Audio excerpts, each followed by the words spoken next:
E aí, meus amigos, tudo bem com vocês? Professor Sérgio Alfieri aqui para mais um vídeo sobre processo civil. Nesse vídeo, nós vamos dar sequência ao estudo do litisconsórcio e o tema será regime jurídico do litisconsórcio. Não saia daí.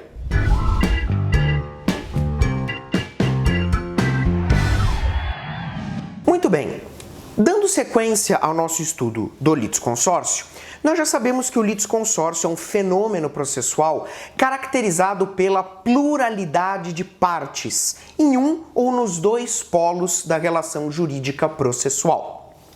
Com base nas classificações que nós estudamos, nós vamos agora nesse vídeo tratar sobre o regime jurídico do litisconsórcio. Mas afinal de contas, o que é o regime jurídico do litisconsórcio? Bom, a pergunta que nós temos que nos fazer é o seguinte: quando um litisconsorte pratica um determinado ato processual, esse ato processual gerará reflexos para os outros litisconsortes? Se um litisconsorte pratica um ato processual benéfico, esse ato processual benéfico ajudará os seus companheiros? Ou se ele praticar um ato processual ruim, um ato processual prejudicial, esse ato processual prejudicará os outros litisconsortes que nada tiveram com a prática dele, nada tiveram a ver com a prática dele? Essas respostas nos são dadas pelo regime jurídico do litisconsórcio. E para compreender melhor esse regime jurídico, nós precisamos dividir o litisconsórcio em duas categorias. Vem comigo para a tela.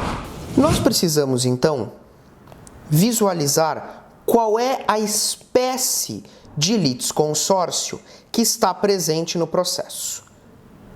Então, começando com o litisconsórcio simples. Veja aí, litisconsórcio simples.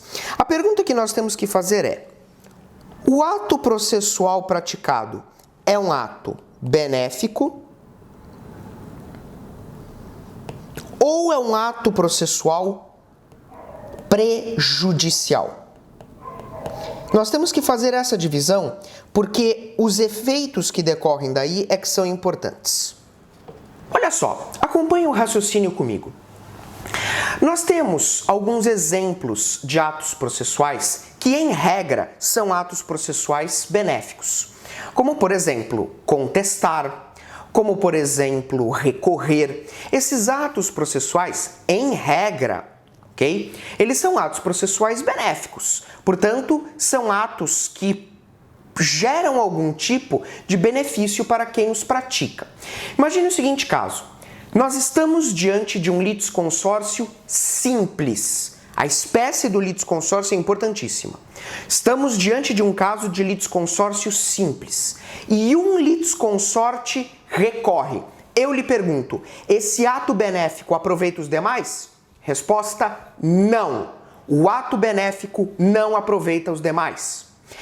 E se o litisconsorte pratica um ato prejudicial, como, por exemplo, confissão?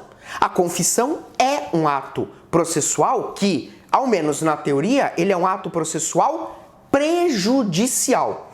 E aí eu pergunto, o ato prejudicial irá contaminar os outros litisconsortes? Resposta: também não.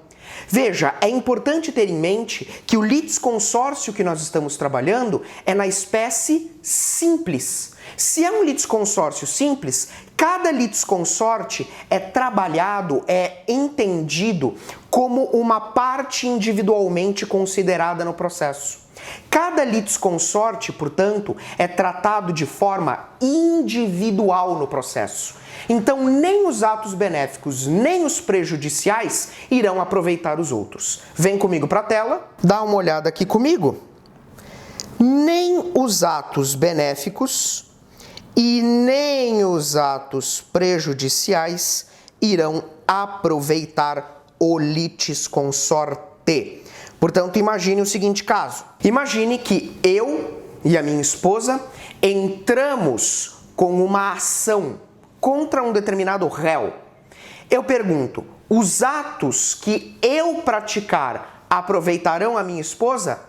Não, nem os benéficos, nem os prejudiciais. Repito, se for um litisconsórcio simples. Agora, você também sabe que ao lado do litisconsórcio simples, nós temos o litisconsórcio classificado como unitário. No litisconsórcio unitário, a coisa é diferente. Por quê? Porque no litisconsórcio unitário, nós vamos ter unidade na pluralidade. Ou seja, cada litisconsorte, ele vai ser tratado, todos os litisconsortes, melhor dizendo, serão tratados como uma única parte. É aquela velha história. No litisconsórcio unitário, ou todos ganham ou todos perdem. Porque a ideia de unidade na pluralidade vem exatamente da ideia de que se eu tenho 10 litisconsortes, eu vou entender, eu vou tratar os 10 como se fossem um único litigante. Portanto, vem comigo para a tela. Agora, por outro lado, se eu tenho um litisconsórcio, unitário, aí eu preciso tomar mais cuidado. Porque no litisconsórcio unitário, eu também vou fazer aquela diferença. O ato praticado é um ato benéfico ou o ato praticado é um ato prejudicial? Essa é a pergunta sempre que nós temos que fazer. Nós já vimos que no litisconsórcio simples, seja o ato benéfico, seja o ato prejudicial, ele não aproveita os outros, ele não atinge os outros litisconsortes. Todavia, neste caso, no litisconsórcio unitário, os atos benéficos aproveitam os demais. Os atos benéficos aproveitam os demais. E os prejudiciais, não. Olha só, percebe que no litisconsórcio unitário a gente tem que tomar um cuidado redobrado, porque quando o litisconsórcio for unitário, eu vou precisar identificar se o ato é benéfico ou prejudicial. Se o ato é benéfico, o benefício será estendido para todos os litisconsortes. Então, no litisconsórcio unitário, se um litisconsorte recorre, se um litisconsorte contesta, via de regra, esses atos irão aproveitar os demais. Agora, no caso dos atos prejudiciais, como a confissão, por exemplo, esse ato processual, ele não produzirá efeitos, nem para os outros litisconsortes e nem para o litisconsorte que o praticou. Como assim, professor? Imagina o seguinte exemplo.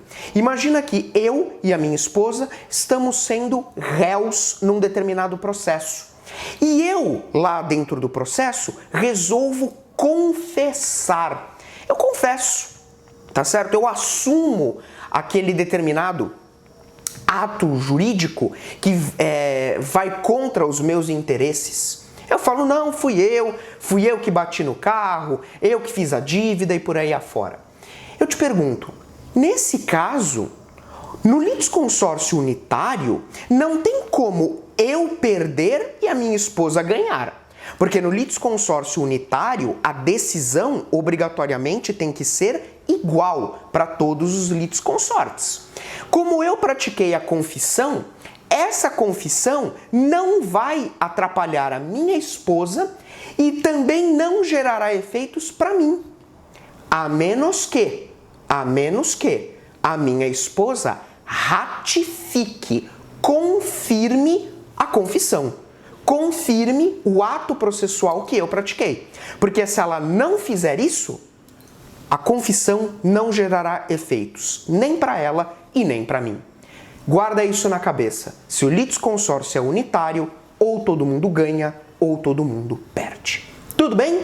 Meus caros, esse foi então o regime jurídico do litisconsórcio, um tema super importante, super cobrado em provas, ok? Espero que você tenha gostado, espero que a matéria tenha ficado clara. Aquele velho pedido, me segue nas redes sociais, acompanhe o nosso trabalho, dá o seu curtir aí no vídeo, se inscreve no canal e ajuda a gente a crescer. Tá bom, meus amigos? Um forte abraço e até o próximo vídeo.